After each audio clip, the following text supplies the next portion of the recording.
So I found my own lived experience in Brisbane. I felt that there were a lot of mundane scenes around me. I felt like the colours were muted whilst the foliage was very green and the weather was humid and everything. I just felt like I didn't quite fit in this aesthetic. I felt like I really wanted to make work that kind of rebelled against these very homogenized visions of suburbia that I was experiencing, which is why even as I've grown up and become an adult who is buying into suburbia myself and setting down roots in these little picket fence zones, I want to rebel against it still, and I want to be myself in these spaces. And I feel like my response to that is I see it as a little bit punk, even though it's very cheery. I see it as like an active rebellion in being so wholeheartedly myself and not being afraid to stand out and be seen and be different. That's my response to the sameness.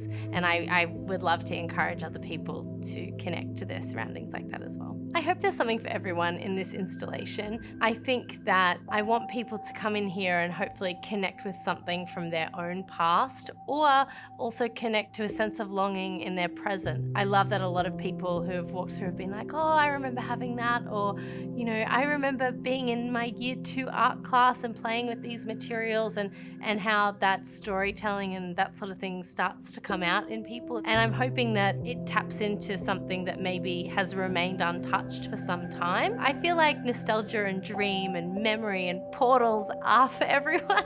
If only you will kind of open yourself up to it in whatever stage of life you're in.